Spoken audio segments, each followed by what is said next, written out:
If you're looking for the rest of the videos in this series, please go to eliithecomputerguy.com to see my full catalog of videos.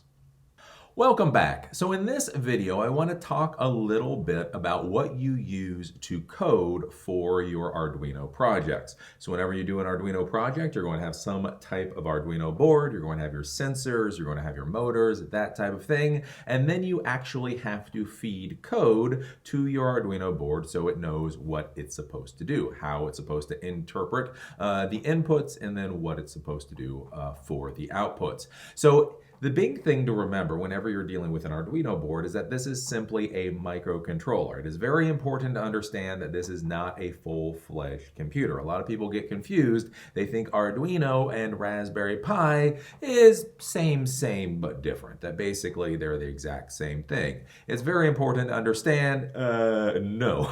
Other than them being relatively inexpensive, there's a lot of difference between an Arduino and a Raspberry Pi. A Raspberry Pi is an actual computer that happens to simply be inexpensive and run on something called an ARM processor. So you can put an operating system on a Raspberry Pi, you can do all your normal computery type stuff on a Raspberry Pi, and so if you're going to do something like code for a Raspberry Pi, you have a whole bunch of options, right? A lot of different languages will run on a Raspberry Pi, and so just like if you're dealing with a normal computer, you will pick the language based off of what you're actually trying to solve for. When you're dealing with an Arduino, it is not the same. This is not a full-fledged computer. This is just simply a microcontroller. Basically what you do is you feed it the environment variables, and then you feed it a loop. So basically there's a loop that just continuously loops, and then that's all it does. You can't install MySQL onto this. You can't install Apache onto this. This is simply a microcontroller. You feed it instructions. It does whatever those instructions are. So for most people, when you're going to be coding for your Arduino board, you are going to be using what is called the Arduino IDE. Now, to be clear, again, you always have to be a little bit careful whenever you talk about technology. There are other ways to code for the Arduino board, but you'll figure that out, or we'll talk about that when we get to that point. For the most part, especially in the beginning, when you're a hobbyist, when you're playing around with this stuff, you will simply use the Arduino IDE. Now, a lot of people ask, what programming language do you use for the Arduino? And that's, again, it's kind of one of those fuzzy answers. So basically, when you're coding for the Arduino within the Arduino IDE, you're using what are called C or C++ functions. So there are functions that have been created that will turn your instructions into C++. So whenever you click on the compile button, basically what happens is the code that you've written gets turned into C++. So how this gets coded is C++. The code that you write looks a lot like C++, but it's not really that you're coding in C++. You're writing functions that are then compiled into C++, if that makes any sense. The big thing to understand here, if you're starting to get a little bit confused, is you use the Arduino IDE. You create a sketch in what's called the Arduino IDE. You are going to write out the code within that IDE. That IDE is going to compile into C++, and then that is going to upload the code to the board. So don't get lost too much in the weeds with the whole, what programming language that you're going to use, that type of thing. It's just important to understand you use the IDE to write the code that's going to get compiled and then shoved up to the Arduino. Once you learn a whole bunch more about how all this stuff works, then you can start to get a little bit more fancy. That is one thing to understand whenever you're dealing with the Arduino. Again, anything in the DIY tech world, there is the simple way to do things, and then there's reinventing the darn wheel. You will, as you go, you will learn all kinds of fancy new ways to code for the Arduino and upload code to the Arduino, and there's all kinds of stuff that you can do. But in the beginning, and as long as it works for you, just remember, you do the Arduino IDE, You write your code in what's called a sketch. That gets uploaded to the board. That will do you for a long time. If you want to know more about the different ways to code for Arduino, there are other options out there, but it's one of those, it's options that you don't have to worry about at this point. So let's actually go over to the computer so I can show you where to download the Arduino IDE from, and then show you a little bit about the Arduino IDE so that you get comfortable with that environment. So to make life easier on how to find the Arduino IDE, really the best thing that you should do is go to Google or whatever else and plug in Arduino space IDE and see what the search results are. Basically, what should pop up first is Arduino Software IDE. It's important that you download the software from arduino.cc.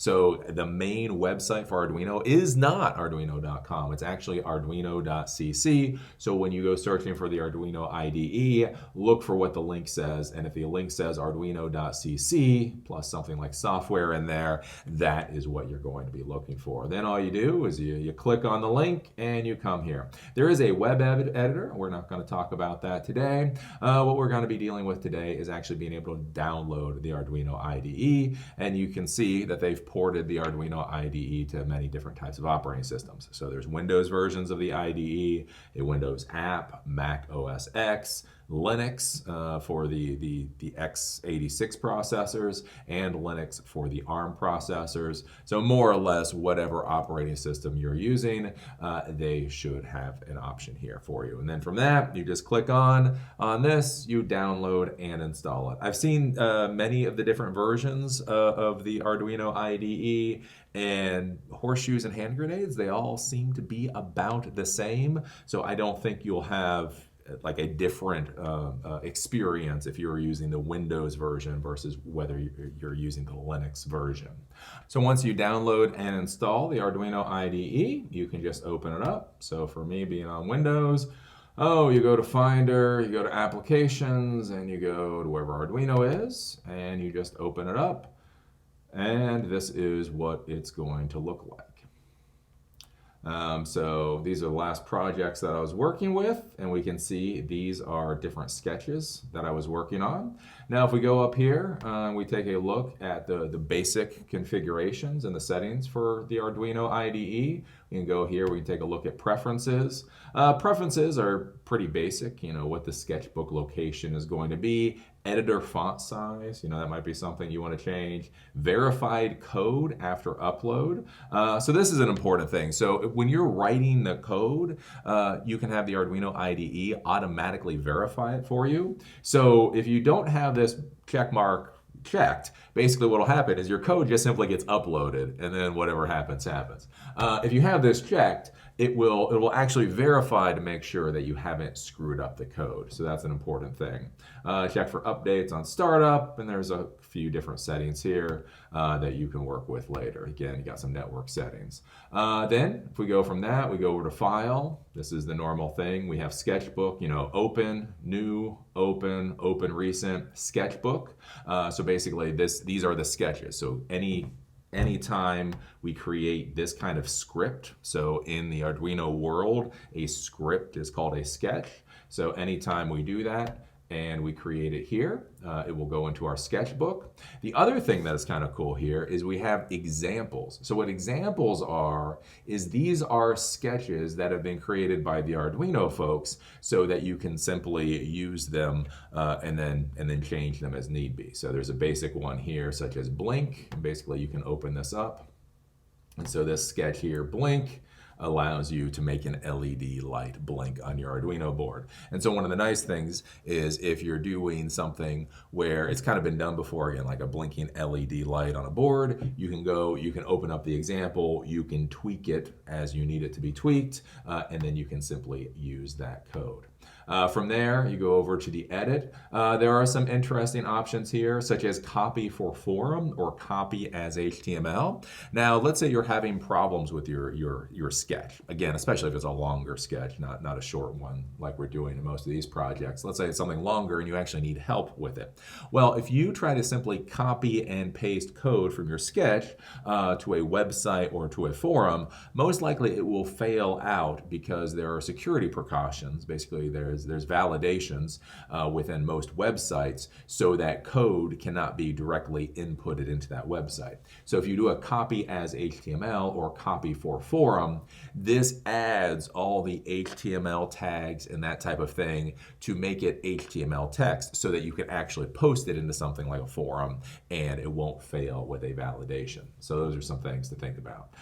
Comment and uncomment, increase indent, increase font size, so on and so forth. We can go over to Sketch. So Sketch has this verify and compile. So this, what you can use this for is if you don't necessarily want to upload the sketch to your board right at this moment in time, but you just want to verify that there's no glaring problems with your code, basically you can just click on this verify and compile and it will go through and it will verify your code and compile it to make sure that it will actually function. This is important. So if you're like me and you do stupid things like forgetting semicolons, or you put semicolons where semicolons aren't supposed to be, or you forget a bracket or something like that, simply by going up here to Sketch, do verify and compile, it'll go through and it will show you those problems before you actually try to upload it to the board. You can do the upload here. And then there are some other things here with export compiled binary. The other thing is there's something called libraries. So we haven't dealt with this yet, but when you're dealing with things such as servos, when you're dealing with things such as network shields, basically what libraries are is libraries are all the code that allows those particular things to function, right? So basically what you can do is you can add the library to your code and then the Arduino IDE essentially adds all of the code to make that device work within your project without actually having to write it into the script yourself. So you've got all kinds of different libraries here, GSM, mouse, robot control, robot IR, so on and so forth. And if you click here, you can go to manage libraries. And so with manage libraries, you can actually install new libraries. So if there's a library that's not installed in your IDE, that's one of the things that you can do there.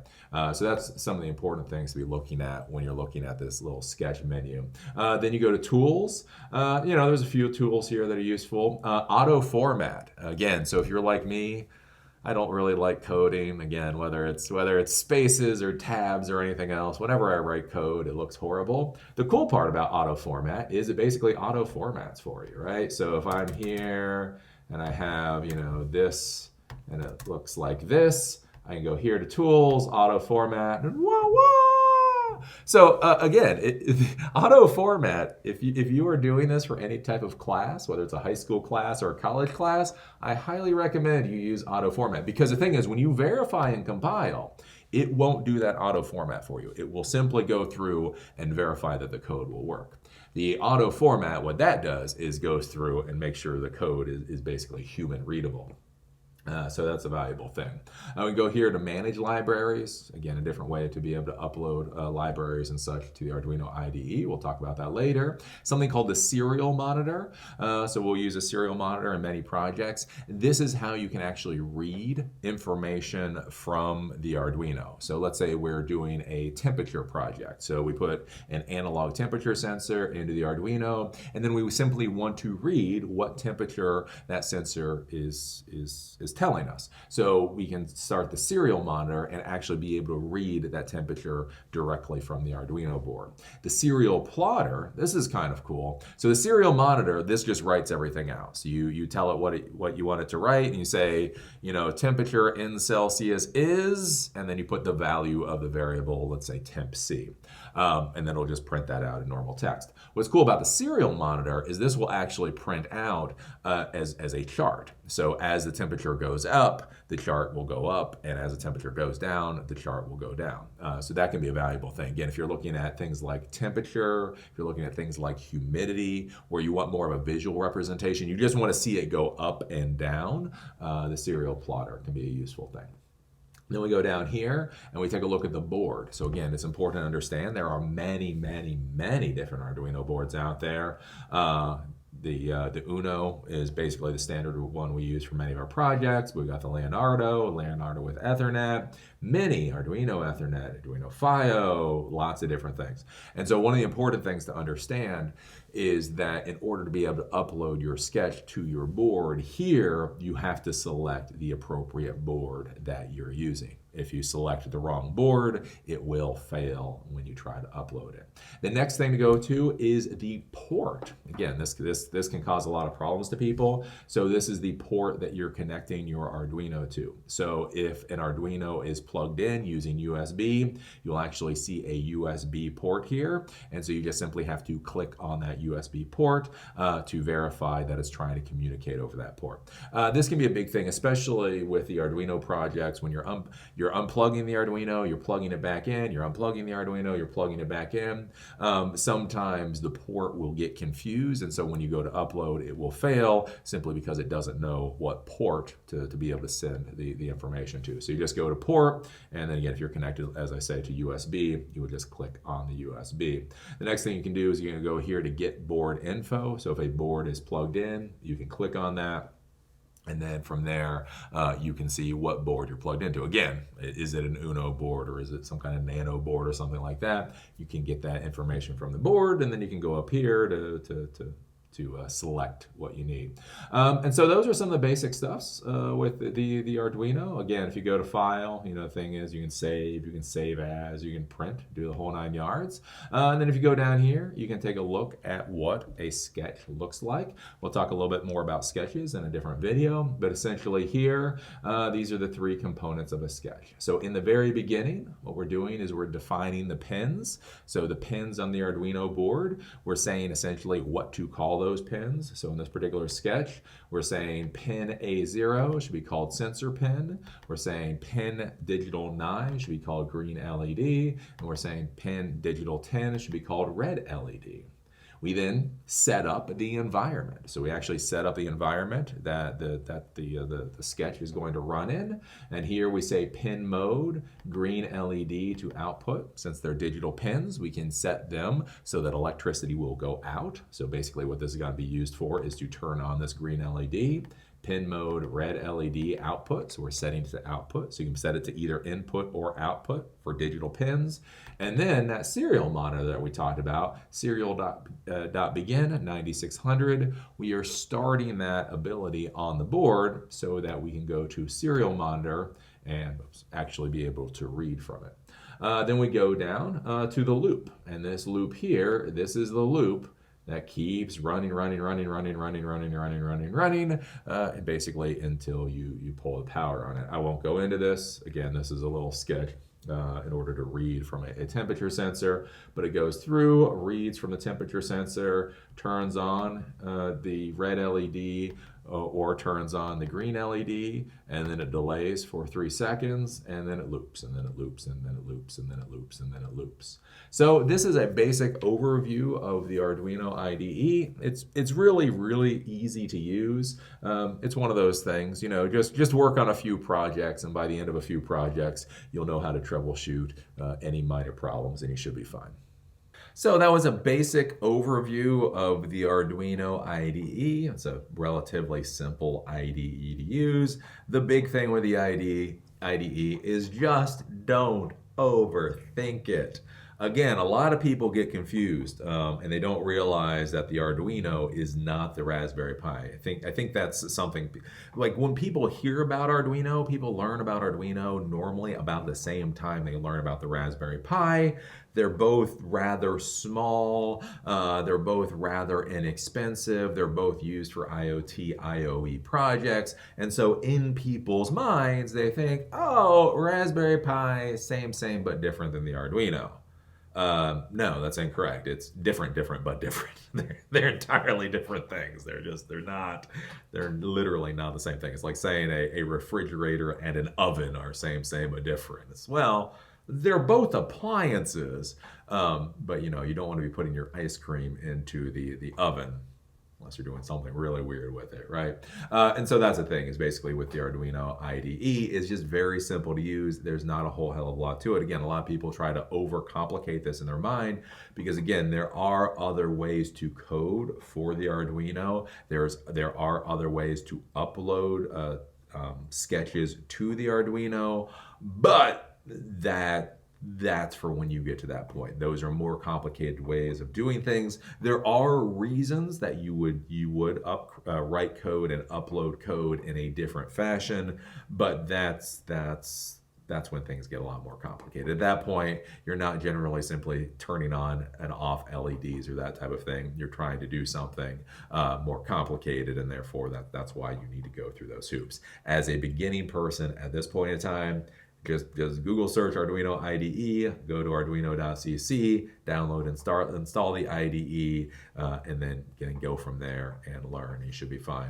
One of the troubleshooting things that I will tell you, there's a couple of troubleshooting things with the Arduino IDE you might run into problems with. Again, make sure your port is actually connected, especially if you have different USB ports. If you're plugging the Arduino in and you're unplugging the Arduino, a lot of times the IDE will simply get confused. You simply go to the port, select the USB port that you're using. You should be fine. Make sure the right board. Again, a Leonardo is not the same as an Uno board. So if you write code, basically the code that you're going to write for either of these boards is more or less the same. More or less the same code will run on here that'll run on here. But if you don't go and change the board, you may run into a problem. So you write code, you've been using a Leonardo, you forget to change the board in the IDE, you try to upload to an Uno, and it'll fail out. All you do is you go in there and you find the right board. One of the warnings that I will give you is make sure you truly find the right board, such as versions numbers. So I have an Arduino Uno with Wi-Fi. So you can actually get an Arduino Uno with Wi-Fi built in. Curious thing, they're currently up to version number 2, but they did have a version number 1. One of the troubleshooting issues I ran into is I selected, Uno with Wi-Fi, and kept trying to upload to the board, and it kept failing.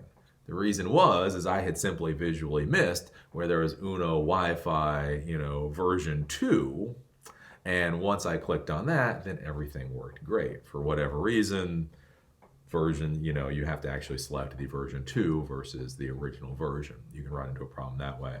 Another issue that I have seen, it is a little bit of a quirky issue, just something to keep in mind. All computers get a little bit quirky, is I have seen where sketches will not upload simply because the Arduino IDE literally does not like that sketch. So I was doing a meetup. I was teaching everybody, how to do a very small project. One of the people in the class, it was refusing to upload. We went through, we did all the troubleshooting, we're trying to figure it out. We're going through this whole mess, and for whatever reason, it just refused to compile, it refused to upload. As a last troubleshooting technique, I told the guy, just copy and paste all the code, open a new sketch, dump it into the new sketch, and then try to upload it. And everything worked fine. I don't know. So if for some reason you look at your sketch, everything looks fine, everything seems like it should be okay, do realize it's all computers. There may be a little bit of quirk there. So if you copy all your code, paste it into a new sketch, try to upload it, that may solve your problem for you. Again, little things you'll learn as you go, but in the beginning that can be a little bit frustrating. But no big deal.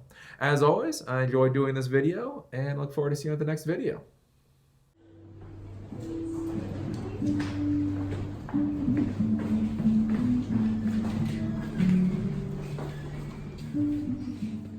Please go to EliTheComputerGuy.com and FailedNormal.com to see the videos that are too dangerous for YouTube.